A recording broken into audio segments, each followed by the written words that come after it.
I'm Sage, 29 years old, and everything changed when my mother-in-law screamed, "You murdered our grandchild," at me while I was still bleeding in the hospital bed after losing my first pregnancy.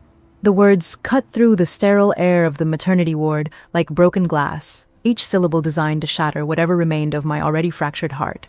Valencia Blackwood stood in the doorway of my recovery room, her perfectly manicured fingers pointing at me like I was some kind of criminal, her face twisted with a rage that seemed to come from somewhere deeper than grief. Before I continue the story, let me know where you're watching from in the comments. Hit that subscribe button and join me as I share how what I thought was love became the cruelest kind of prison.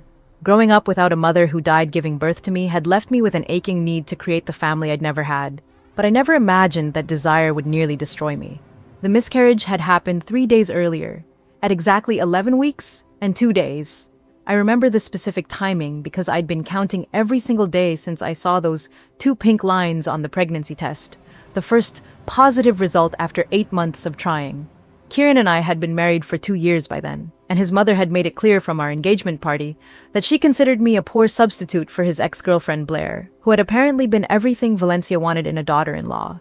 Blair was from their social circle, had attended the right schools, came from old money like the Blackwoods.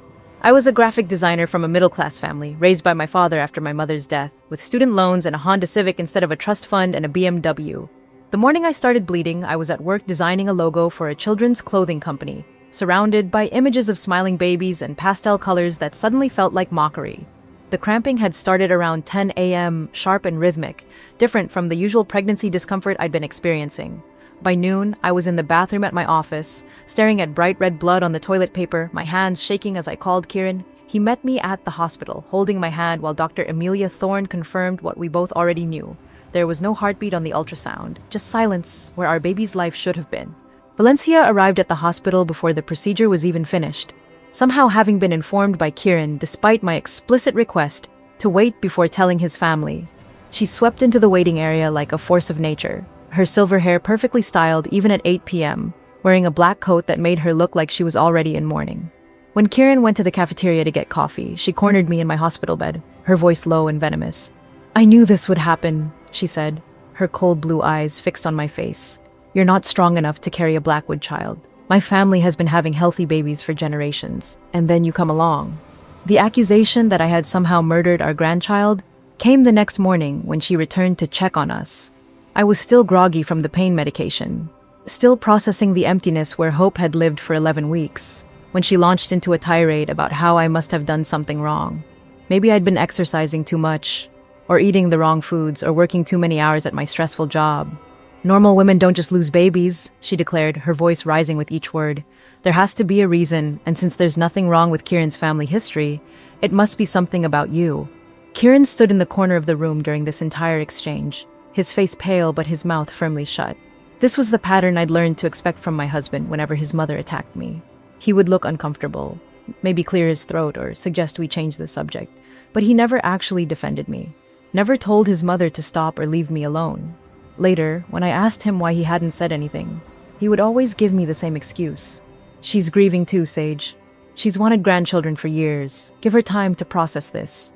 It was always about giving Valencia time, space, understanding, while I was expected to absorb her cruelty in silence. The weeks following the miscarriage blurred together in a haze of grief and guilt. Valencia's words had planted seeds of doubt that grew into an overwhelming certainty that I was somehow defective, broken in a way that made me unfit for the thing I wanted most in the world. I threw myself into research about fertility, nutrition, exercise, anything that might explain what had gone wrong. I bought prenatal vitamins even though I wasn't pregnant, started taking folic acid supplements, cut caffeine and alcohol completely from my diet. Every change felt like penance for a sin I couldn't name but was certain I had committed. Dr. Thorne had assured us that miscarriages were common, especially first pregnancies, and that there was no medical reason we couldn't try again after my body had time to heal. But Valencia's voice was louder than the doctor's reassurance, echoing in my head during every quiet moment. I started tracking everything obsessively, my temperature, my cycle, my mood, looking for patterns that might reveal what I was doing wrong. Sleep became elusive, and when I did manage to fall asleep, I dreamed about holding a baby that would disappear the moment I woke up. Kieran seemed to move through his grief differently than I did, returning to work after a week, resuming his normal routine with his gym sessions and weekend golf games with his father. He was kind but distant, treating me like I was fragile, speaking in soft tones and bringing me tea I didn't want. When I tried to talk about trying again, he would nod and say, "When you're ready," but something in his eyes seemed hesitant, uncertain.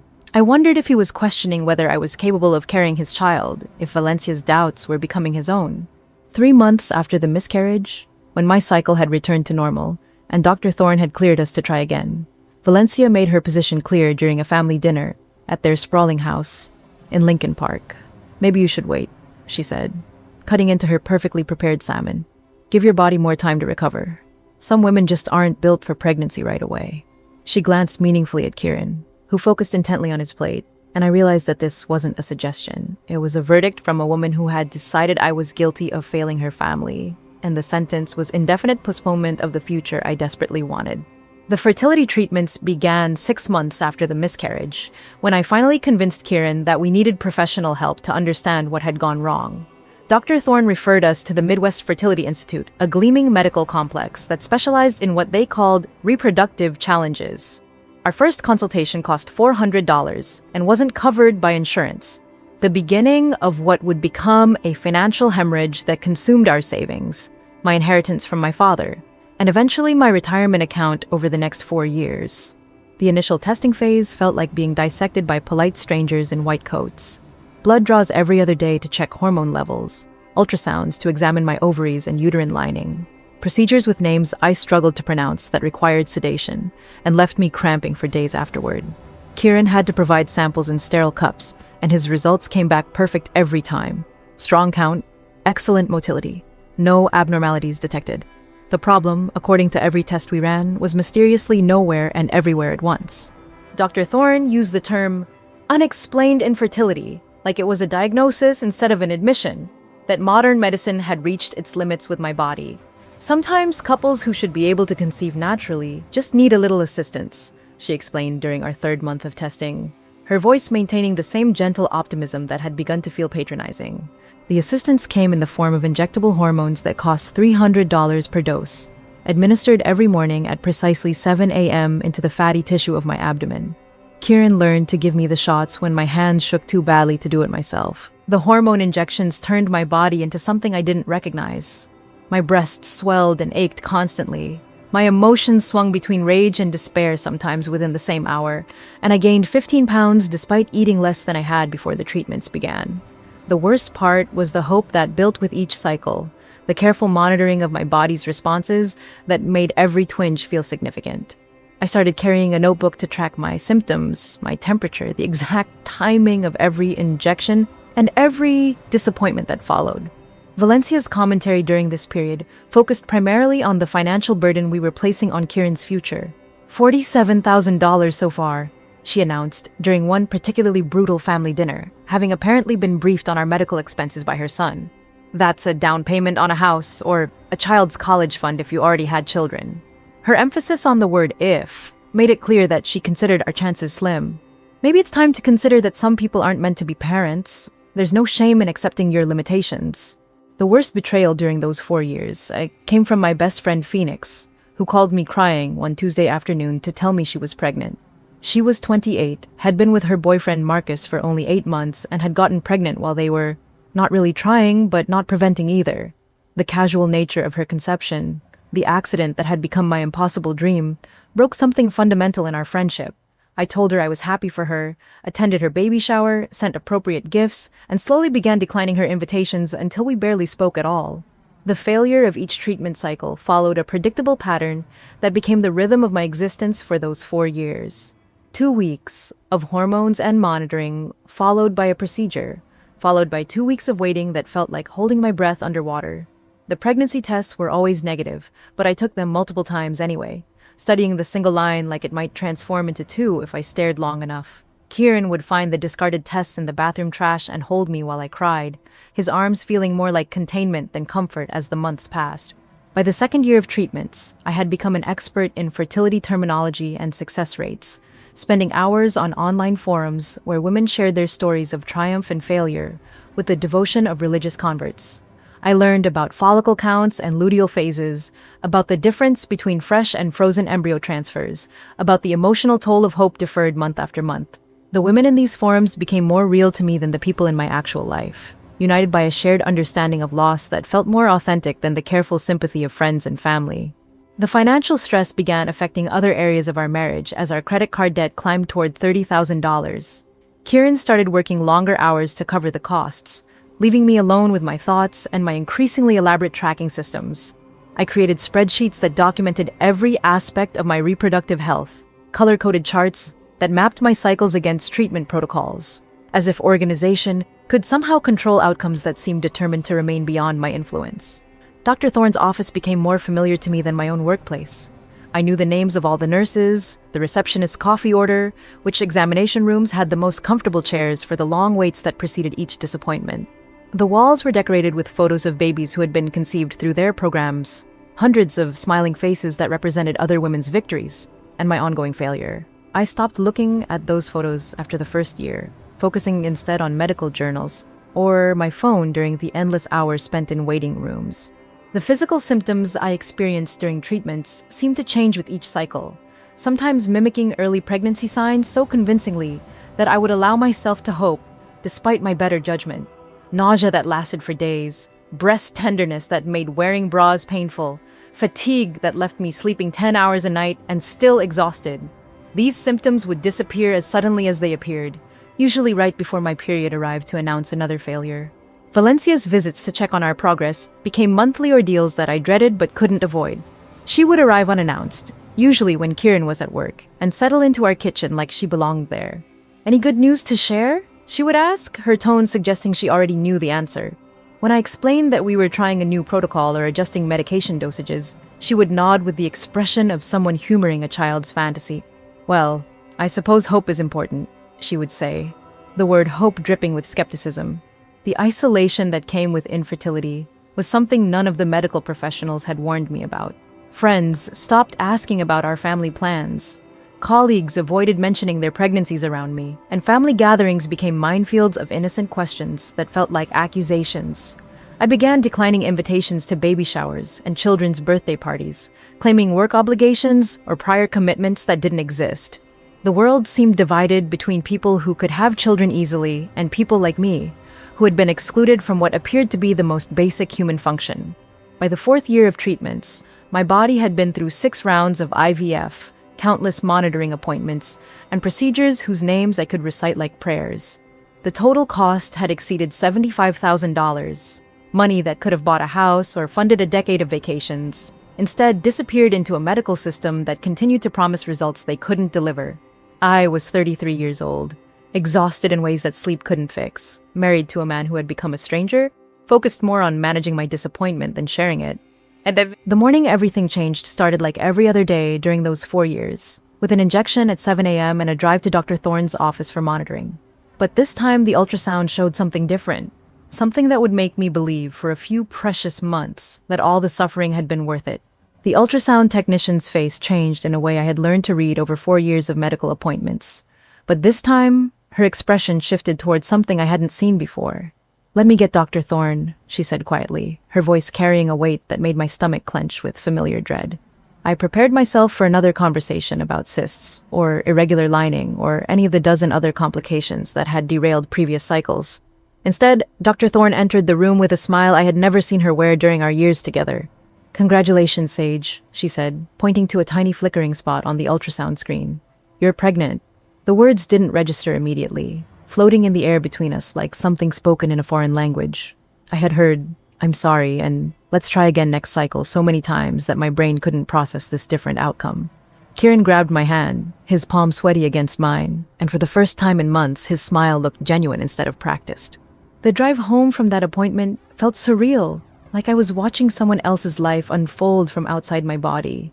Kieran kept glancing at me while he drove, his face cycling through expressions of disbelief and cautious joy. We had agreed years ago not to tell anyone about positive results until we passed the first trimester, a rule born from the devastation of sharing hope that turned to loss. But this time felt different somehow, protected by the sheer amount of medical intervention that had led to this moment. Valencia's reaction when we told her at 8 weeks surprised me with its intensity. She burst into tears in her pristine living room, clutching the ultrasound photo like it was made of gold instead of thermal paper. "My grandchild," she kept repeating, her voice thick with emotion I had never seen her display about anything related to me. "After all this time, my grandchild is finally coming." The possessive way she said "my" should have bothered me more than it did, but I was too relieved by her acceptance to analyze the implications. For the first time since our wedding, Valencia began treating me like I belonged in her family. She called to check on my symptoms, sent articles about pregnancy nutrition, and even invited me to lunch without Kieran present. These gestures felt like validation after years of subtle rejection, and I found myself trying to earn more of her approval by following every suggestion she made. When she recommended a specific prenatal vitamin that cost twice as much as the one Dr. Thorne had suggested, I switched immediately. When she insisted I needed to eat more protein, I dutifully added extra servings to every meal. The 12-week ultrasound appointment was scheduled on a Tuesday morning in March, with Kieran taking time off work to attend what Dr. Thorne called the graduation scan. If everything looked normal, I would be released from the fertility clinic to regular obstetric care, finally joining the ranks of women who could see their pregnancies as routine rather than miraculous. The baby measured perfectly on schedule, with a strong heartbeat and all the expected developmental markers clearly visible on the screen. "Would you like to know the gender?" Dr. Thorne asked, moving the ultrasound wand to get a better view. We had discussed this moment for years, imagining how we would react to either possibility. When she announced, "It's a boy," Kieran's whoop of joy echoed through the small examination room. I thought about my father, who had raised me alone after my mother's death, and felt a completeness I hadn't realized I was missing. This baby would have the father I remembered from my childhood, patient and devoted, before grief had made him distant. Valencia's response to learning about her grandson bordered on euphoric. She began making plans immediately, talking about converting one of her spare bedrooms into a nursery for visits, researching the best private schools in Chicago, and discussing trust funds and inheritance plans. "Blackwood men are special," she told me during one of our newly regular lunch dates. "They're born leaders, natural athletes, destined for greatness. This baby will carry on everything our family represents." The morning sickness that had plagued me during the early weeks began to follow an odd pattern that I initially attributed to the unpredictable nature of pregnancy symptoms. Some days, I would wake up feeling perfectly normal, able to eat breakfast and go about my routine without any nausea. Other days, I could barely keep water down, spending hours curled up on the bathroom floor waiting for waves of sickness to pass. The inconsistency worried me enough to mention it to Dr. Thorne, but she assured me that irregular symptoms were common and nothing to be concerned about. Kieran had developed new habits since the pregnancy was confirmed, habits that felt caring but somehow controlling in ways I couldn't articulate. He insisted on making my breakfast every morning, blending elaborate smoothies with fruits and vegetables he claimed were essential for the baby's development. When I suggested I could make my own breakfast sometimes, he would look hurt and remind me that he wanted to contribute to the pregnancy in whatever ways he could. The smoothies tasted strange, earthy and bitter despite the added honey, but I drank them anyway to avoid disappointing him. Work became increasingly difficult as my boss, Janet Morrison, ramped up the pressure on our biggest account of the year. She had never been supportive of employees' personal lives, and my pregnancy seemed to trigger her worst instincts about working mothers. "I hope you're not planning to let this pregnancy affect your performance," she said during a team meeting where I had mentioned needing to leave early for a doctor's appointment. "We can't afford to have people checking out mentally just because they're having babies." The baby shower planning began at 16 weeks, with Valencia taking complete control of every detail, despite my attempts to participate in the decisions. She booked the country club where she was a member, hired a catering company that specialized in elegant events, and created a guest list that included mostly her friends and distant relatives I had met only once or twice. When I suggested inviting some of my coworkers, or the few friends I still had from college, she dismissed them as, "Not really your people anymore, dear. You're a Blackwood now." Phoenix reached out during my second trimester, having heard about my pregnancy through mutual acquaintances. Her son was 3 years old by then, and she was pregnant with her second child, the kind of easy fertility that still made my chest tight with envy. "I've missed you," she said when we met for coffee, her hand resting on her rounded belly. "I know things got weird between us when Owen was born, but I'd like to try to rebuild our friendship."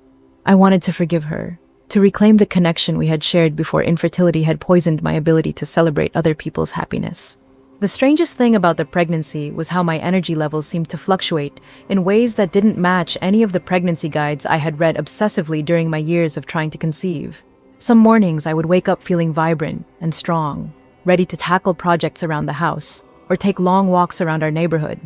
Other days, I felt drugged and sluggish, barely able to concentrate on simple tasks at work. I mentioned this to Kieran, who suggested it might be related to my changing sleep patterns or the stress of my job. Dr. Thorne's appointments became monthly celebrations as the pregnancy progressed normally through each milestone. The baby's measurements stayed on track. All the genetic testing came back normal, and my blood pressure remained stable despite the stress of my demanding work schedule. "Everything looks perfect, doctor," Thorne would say after each visit, words I had dreamed of hearing for so long that they felt almost unreal. "You're having a textbook pregnancy." Valencia's excitement about becoming a grandmother reached new heights as we approached the halfway point. She began shopping for baby clothes with an enthusiasm that bordered on manic, filling an entire closet in her house with tiny outfits in every shade of blue. "He needs to look distinguished from day one," she explained when I gently suggested that newborns didn't really need designer clothing. "First impressions matter, even for babies." The anatomy scan at 20 weeks revealed a healthy baby boy with all organs developing normally, fingers and toes accounted for, and a face that already seemed to resemble Kieran's family features. Valencia cried when she saw the detailed images, talking about how the baby had her late husband's nose and Kieran's strong jawline. I found myself studying the ultrasound photos for hours, trying to see traces of my own family in the tiny features, but the resemblance to the Blackwoods was unmistakable. As I entered the second half of my pregnancy, I began to feel a confidence I had never experienced before. The baby was healthy, the pregnancy was progressing normally, and even Valencia had accepted me as a worthy member of her family. For the first time in years, I allowed myself to imagine the future without the constant fear of loss that had defined my relationship with hope. I was going to be a mother, and nothing could take that away from me. But there were still those strange days when I felt disconnected from my own body, when the pregnancy symptoms would disappear completely for 24 hours before returning with renewed intensity. I began to notice that these good days often followed the mornings when Kieran was traveling for work and couldn't make his usual breakfast smoothies. The correlation seemed like coincidence, just another random pattern in the unpredictable landscape of pregnancy, until the morning I found his laptop open on our kitchen counter. The laptop was sitting open on our kitchen counter when I came downstairs at 6:30 a.m., its screen glowing in the dim morning light. Kieran had left early for a client meeting in Milwaukee, kissing my forehead and promising to be back by dinner with takeout from my favorite Thai restaurant. I was 16 weeks pregnant, finally feeling secure enough to start shopping for maternity clothes and thinking about names that would honor both our families. The laptop screen showed his email inbox, something I wouldn't normally pay attention to, but a subject line caught my eye that made my blood freeze. "Order confirmation. Mifepristone 200 milligrams, discreet shipping," sat at the top of his recent messages, dated just 3 days earlier. Below it, another email with the subject Cytotech delivery confirmation from 2 weeks before that. I knew these names from the fertility forums I had haunted for years, where women discussed every medication and procedure with the desperate precision of people grasping for control. Mifepristone and Cytotech were abortion drugs, used together to terminate early pregnancies without surgical intervention. My hands shook as I clicked on his browser history, scrolling through weeks of searches that painted a picture I couldn't let myself believe. How to induce miscarriage without detection. Mifepristone dosage for pregnancy termination. Undetectable ways to cause pregnancy loss. Herbal supplements that cause miscarriage. The searches went back months, starting just days after we had gotten the positive pregnancy test that had filled me with such hope. The online pharmacy receipts showed a pattern that made me physically sick as I read through them. Orders placed every few weeks for small quantities of abortion medications, always shipped to his office address, always paid for with a credit card I didn't have access to. The delivery dates corresponded exactly with my bad days during the pregnancy, the mornings when I had woken up feeling nauseated and exhausted after drinking his carefully prepared smoothies the night before. I found myself sitting on our kitchen floor, the laptop balanced on my knees, scrolling through evidence of a betrayal so systematic and calculated that my mind kept rejecting what I was seeing. This wasn't a momentary lapse in judgment or a panic-driven mistake.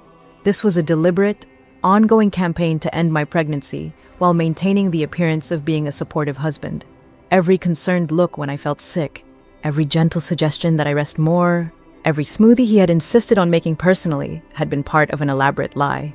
The text message thread I found between Kieran and his mother made everything worse, revealing the depth of their collaboration in what they apparently saw as protecting me from myself. "She seems to be holding on longer this time," Valencia had written just 2 weeks earlier. "Maybe you need to increase the dosage." Kieran's response showed a screenshot of pharmacy pricing for stronger medications. "This is costing a fortune, but she can't handle another full-term loss. Better to end it early before she gets too attached." "She's already talking about nursery decorations," Valencia had replied. We need to act fast before this gets out of hand. You know she'll have a breakdown if she carries to term and something goes wrong. We're doing this for her own good." The casual way they discussed ending my pregnancy, their matter-of-fact planning of what they saw as mercy, made me understand that I had been living with strangers who wore the faces of people I thought loved me. I scrolled further back in their message history and found conversations that went back years, covering every failed fertility treatment and miscarriage I had endured. "The doctor says there's no medical reason she can't get pregnant," Kieran had texted after our second year of treatments. "Maybe it's time to accept that some women aren't meant to be mothers." Valencia's response had been swift and definitive. "She's too fragile for motherhood anyway. Look how she fell apart after just one loss. Can you imagine what would happen if she actually had a baby to worry about?" The revelation that they had been sabotaging my fertility for years hit me like a physical blow. Every negative pregnancy test, every failed IVF cycle, every month of hope followed by devastating disappointment had been orchestrated by the two people I trusted most in the world. The $75,000 we had spent on treatments, the hormone injections that had made me sick, the procedures that had left me cramping and bleeding, all of it had been theater performed while they ensured I would never successfully carry a child. I realized I had been pregnant not once, but multiple times over the past 4 years. The early miscarriages I had attributed to bad luck or defective eggs had actually been chemically induced terminations, timed to occur before I would be far enough along to require medical intervention. They had been dosing me just enough to end early pregnancies, while making it look like natural losses, keeping me trapped in a cycle of hope and grief that served their purposes perfectly. The cruelest part was understanding how they had used my own desperate desire for motherhood against me. Every time I had begged for another round of treatments, every time I had researched new protocols or specialists, every time I had blamed myself for another failure, they had watched and nodded sympathetically while planning the next phase of their deception. My grief had been real, while their comfort had been performance. Phoenix's name appeared in some of the older messages, with Valencia referring to her pregnancy as salt in the wound for Sage. They had anticipated that my friend's easy conception would isolate me further, making me more dependent on their support, and less likely to seek outside perspective on my failures. The friendship I had destroyed through my own jealousy and bitterness had been exactly what they wanted, leaving me with fewer people who might question the pattern of my losses. The planning for this current pregnancy showed the same calculating approach, but with higher stakes now that I had made it past the first trimester. "She's getting suspicious about the morning sickness patterns," Kieran had texted Valencia just last week, "asking too many questions about why some days are worse than others." Valencia's response had been typically direct. "Then we need to be more consistent. Can't have her figuring things out when she's this far along." I found invoices for the baby furniture Kieran had bought with such apparent excitement, items he had researched and ordered while simultaneously planning to ensure I would never bring a baby home to use them. The nursery decorations, the crib, the changing table, all of it had been props in an elaborate performance designed to convince me that he shared my joy while he worked to destroy it.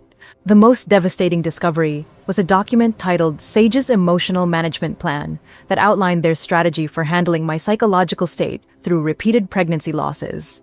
It included detailed notes about my reactions to previous miscarriages, medications I might need for depression, and timelines for how long they should wait between induced losses to avoid suspicion. They had turned my grief into data points, my pain into a project they were managing together. My phone buzzed with a text from Kieran. "Meeting running late. How are you feeling today? Did you drink your smoothie?" The casual tone of his message, the pretense of concern for my well-being, made me feel physically sick. I was carrying his child, a baby he was actively trying to kill while asking about my health and planning our future together. The cognitive dissonance of loving someone who was systematically destroying the thing I wanted most in the world was too much to process. I closed the laptop and sat in our kitchen, surrounded by the evidence of a betrayal so complete that it redefined everything I thought I knew about my life. The man I had married, the mother-in-law I had tried so hard to please, the family I had wanted to join, all of it had been built on a foundation of lies designed to keep me hopeful enough to stay, but broken enough to never achieve what they claimed to want for me. The baby moved inside me as I sat there, a flutter of life that reminded me what was at stake. For the first time in 16 weeks, I understood that my pregnancy was actually in danger, not from my body's failure to sustain life, but from the people who claimed to love me most. I had 24 weeks to figure out how to protect my child from the father who was trying to kill him, and the grandmother who saw his existence as a problem to be solved. The hardest part about discovering the truth was pretending that nothing had changed while I figured out what to do with the knowledge that could destroy everything. I spent the rest of that morning deleting my browser history and making sure Kieran's laptop looked exactly as I had found it, my hands trembling as I repositioned it on the counter.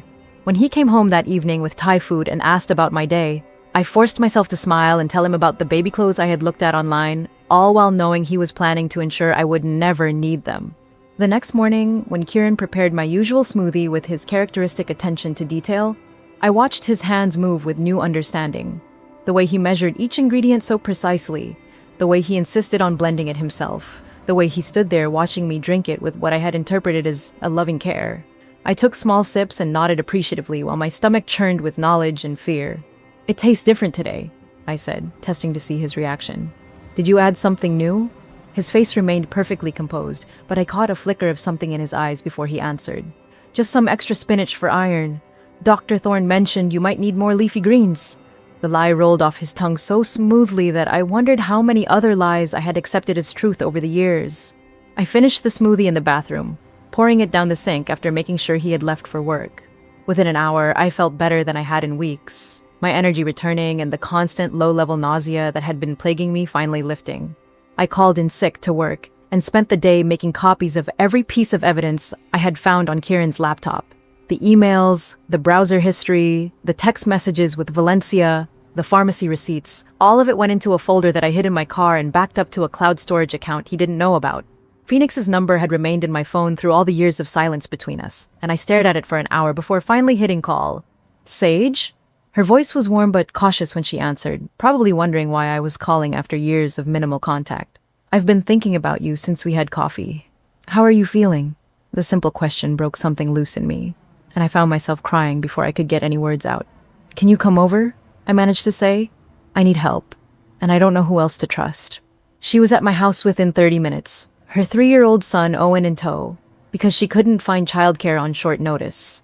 Phoenix listened to the entire story without interrupting, her face growing paler as I showed her the printed evidence and explained what I had discovered about my years of failed fertility treatments.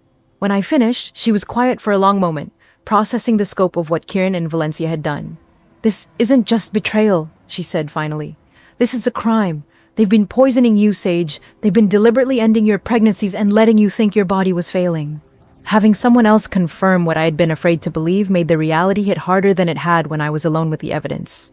I wasn't crazy or paranoid or overly sensitive. I was the victim of a systematic campaign of reproductive abuse that had stolen years of my life and tens of thousands of dollars in unnecessary medical treatments. The grief I had carried for all those lost pregnancies was based on losses that had been deliberately caused by the people comforting me through them. "We need to document everything," Phoenix said, her voice taking on the practical tone she used when solving problems at her marketing job. "Not just the evidence you found, but your symptoms, the timing, anything that can establish a pattern. And you need to see a doctor who isn't connected to your fertility treatments, someone who can test you and the baby to make sure you're both okay." She started making a list on her phone while Owen played with toys I had optimistically bought months earlier for visiting children. The appointment with Dr. Sarah Chen, an OB/GYN Phoenix had found through her own pregnancy care, was scheduled for the next day under my maiden name to avoid any connection to my medical history with Dr. Thorne. I told Kieran I was having lunch with a college friend, another lie in what was becoming a web of necessary deceptions. Dr. Chen listened to my story with the kind of serious attention that made me realize how dismissive other medical professionals had been of my concerns over the years. "The blood work will show if there are any traces of medications in your system, Doctor," Chen explained as she drew multiple vials of blood. "Mifepristone and Cytotec have half-lives that make them detectable for several days after ingestion. If your husband has been dosing you recently, we'll be able to prove it." The ultrasound she performed showed a healthy baby, growing normally despite the chemical assault he had survived. "Your son is a fighter," she said, pointing to his strong heartbeat on the monitor. "But we need to make sure he stays safe." The test results came back 2 days later, confirming the presence of both mifepristone and Cytotec in my bloodstream at levels consistent with recent ingestion. Dr. Chen's report was detailed and damning, providing medical evidence that I had been systematically drugged with abortion medications without my knowledge or consent. "This is attempted murder," she told me bluntly. "If you hadn't stopped drinking those smoothies when you did, you would have lost this baby too."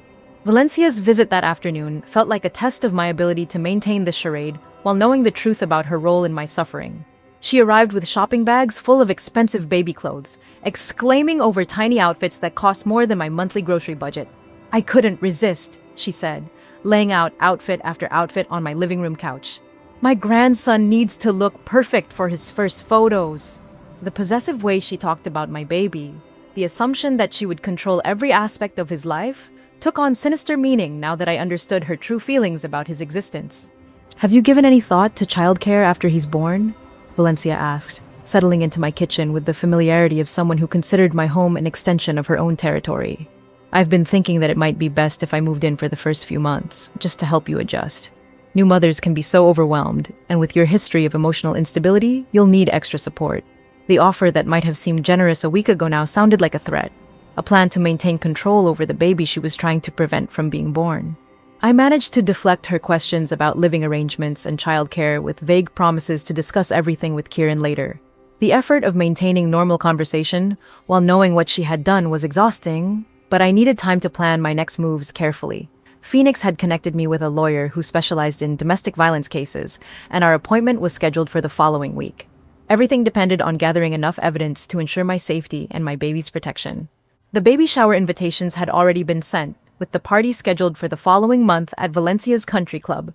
She had invited over 60 people, mostly her friends and Kieran's business associates, for what she described as a proper celebration befitting a Blackwood heir. The irony of her planning an elaborate party for a baby she was actively trying to eliminate wasn't lost on me. But I began to see the gathering as an opportunity rather than an ordeal. I want to make a speech at the shower, I told Valencia during her next visit, the idea forming as I watched her arrange imported flowers in my kitchen. Something about gratitude and family and how much this baby means to us. She looked pleased at the suggestion, probably imagining I would thank her publicly for her support during my difficult journey to motherhood. What she couldn't imagine was that I was planning to use her own party as the venue for exposing the truth about what she and Kieran had done. Phoenix helped me plan every detail of what we started calling the reveal, though not the kind Valencia was expecting. The lawyer had advised me to gather as many witnesses as possible when I presented the evidence, and the baby shower would provide the perfect audience of family, friends, and business associates. We rehearsed my presentation, printed copies of the most damning evidence, and prepared for the confrontation that would either free me from their control or destroy what remained of my life. The hardest part was continuing to live with Kieran, while knowing what he was capable of, accepting his kisses, and sleeping beside him, while understanding that he had been slowly poisoning me for years. Every morning when he prepared breakfast, I watched him add ingredients I now knew included medications intended to kill our child. Every evening when he asked about my doctor's appointments, I gave him false information while documenting his responses for evidence of his guilt. As my pregnancy progressed toward the 20-week mark, I realized that time was running out. The baby shower was still 3 weeks away, but Dr. Chen had warned me that the medications in Kieran's arsenal became more dangerous as the pregnancy advanced. If I waited too long to expose them, I might not have a baby left to protect. The plan Phoenix and I had developed would have to be executed soon, before Kieran realized that his morning smoothies were no longer having their intended effect. The morning I found a new receipt in Kieran's email for a stronger abortifacient, one designed to work on second trimester pregnancies. I knew the time for careful planning had run out. My son and I were in immediate danger, and the baby shower that was supposed to celebrate his impending arrival had become our last chance for survival. The morning of the baby shower, I woke up with a clarity I hadn't felt in years, like emerging from underwater and finally being able to breathe. Kieran was already downstairs preparing what he thought would be another dose of the medications that had stolen so many of my children from me, humming softly as he worked in our kitchen. I lay in bed, listening to the sounds of my would-be killer making breakfast, my hand resting on my 22-week belly where my son kicked strong and steady, unaware that today would determine whether he lived or died. Phoenix arrived at 8 a.m. with Owen and a diaper bag that contained more than just toddler supplies. Hidden beneath his snacks and toys were copies of all the evidence we had gathered, a digital recorder, and backup phones in case Kieran or Valencia tried to take mine. "Are you ready for this?" she asked, her voice steady but her hands shaking slightly as she helped me transfer the materials to my purse. "Once you start, there's no going back." I nodded, thinking about all the babies I had lost to their deception, and the child I was finally going to save. The country club was decorated in elegant blues and whites, with enormous floral arrangements that probably cost more than most people's monthly rent. Valencia had spared no expense for what she saw as a celebration of the Blackwood family legacy, hiring professional photographers and a catering staff that moved through the room like they were serving royalty. As guests arrived, I accepted their congratulations and admired their expensive gifts while mentally preparing for the moment I would destroy the illusion of our perfect family. Kieran worked the room with his usual charm, accepting congratulations on his impending fatherhood from business associates and family friends, who had no idea they were celebrating with a man who had been systematically trying to murder his own children. Valencia held court near the gift table, regaling anyone who would listen with stories about Blackwood family traditions and her plans for her grandson's upbringing. Every smile, every laugh, every expression of joy felt like mockery of the grief they had caused me. The formal program began at 2 p.m., with Valencia introducing me as the mother of my future grandson, who has shown such strength through her journey to motherhood.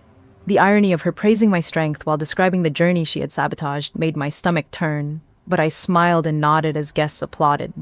When she invited me to say a few words about my gratitude to family, I stood up with hands that weren't shaking for the first time in months.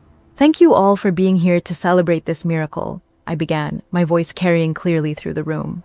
"This pregnancy has been a journey of discovery in ways I never expected. I've learned things about my family that have changed everything I thought I knew about love, about support, and about protection." Valencia beamed at me from her seat near the front, probably thinking I was about to deliver the grateful speech she had been expecting. I reached into my purse and pulled out the folder Phoenix and I had prepared, filled with printed emails, medical records, and pharmacy receipts. "I've learned that the people who claim to love you most can be the ones who hurt you worst," I continued, my voice growing stronger with each word. "I've learned that not all miscarriages are natural, and not all fertility problems are medical." The room was beginning to shift, guests sensing that something was wrong but not yet understanding what was happening. "For 4 years, I believed I was infertile," I said, opening the folder and holding up the first piece of evidence. "I spent $75,000 on treatments for a condition that didn't exist. I grieved for babies I thought my body couldn't carry, when the truth was that my husband and his mother were ensuring those babies would die." The sharp intake of breath from the audience was audible, guests beginning to understand that they weren't witnessing a grateful speech but an accusation. Kieran stood up from his chair, his face pale but his voice controlled. "Sage, you're upset. This isn't the time or place for whatever you think you've discovered." His attempt to manage the situation, to paint me as an unstable pregnant woman having a breakdown, was exactly what Phoenix and I had prepared for. I turned on the digital recorder and played the audio file we had extracted from his phone backup, his voice clear and unmistakable as he discussed dosing schedules with his mother. "You're right," I said, addressing Kieran directly while the recording played. "This isn't the time or place. The time was 4 years ago when you started poisoning me. The place was our kitchen, where you prepared smoothies laced with abortion drugs every morning while pretending to support my dream of having children." Valencia's face had gone white, her carefully composed expression cracking as she realized the scope of what I had discovered and documented. The recording continued playing, capturing Valencia's voice, discussing the need to increase the dosage and her concerns about me getting too attached to the current pregnancy. Guests began standing up, some moving toward the exits, while others pulled out their phones to record what was clearly going to become a major scandal. Dr. Chen appeared at my side, having been positioned nearby as planned, ready to provide medical testimony about the evidence of systematic poisoning. "The mifepristone and cytotec found in my bloodstream last week prove that this has been ongoing," Dr. Chen announced to the room, her professional authority lending credibility to accusations that might otherwise seem unbelievable. "Mrs. Blackwood has been the victim of reproductive abuse, systematically drugged to prevent successful pregnancies while being led to believe she had medical fertility issues." Valencia finally found her voice, standing up with her hands shaking.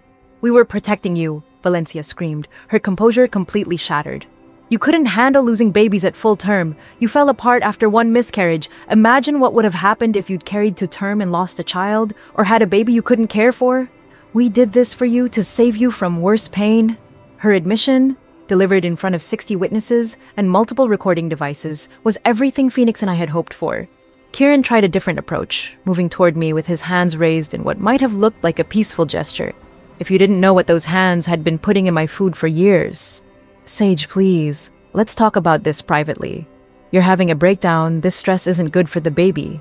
The manipulation was so smooth, so practiced, that I realized he had probably used similar tactics to control other aspects of my life that I was only beginning to understand. "The only stress that's bad for my baby is the stress of his father trying to kill him," I said, backing away from Kieran while Phoenix moved to stand beside me.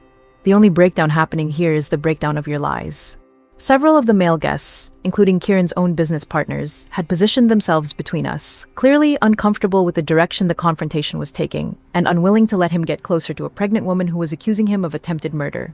The police arrived within 10 minutes, called by multiple guests who had recognized the legal implications of what they were witnessing. Valencia continued to alternate between denying everything and justifying their actions as protective, while Kieran maintained his position that I was having a mental health crisis.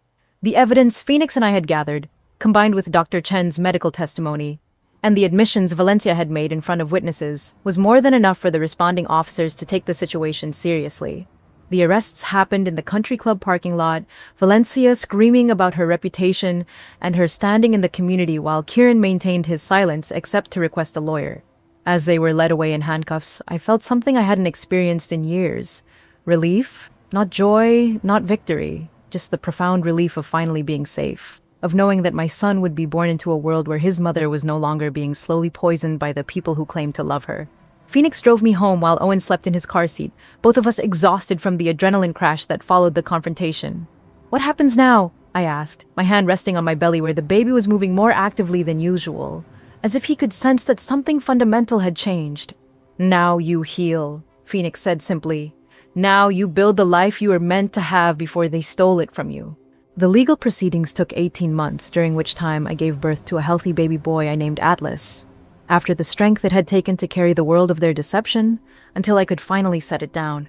Kieran was convicted of attempted murder and an aggravated assault, sentenced to 15 years in prison. Valencia received 12 years for conspiracy and her role in the systematic abuse. The civil settlement from their estates was substantial enough to ensure Atlas and I would never want for anything. 2 years after that baby shower confrontation, I was married to Phoenix's brother Marcus, a gentle man who had supported me through the legal battles and helped me learn to trust again. We were expecting our second child, a pregnancy that proceeded normally without smoothies or mysterious symptoms or family members who saw my fertility as a problem to be solved. Atlas called Marcus Daddy, and had no memory of the father who had tried to prevent his existence. Valencia was eventually released to a halfway house after serving 8 years, her health broken by prison, and her social standing destroyed by the scandal that had made national news.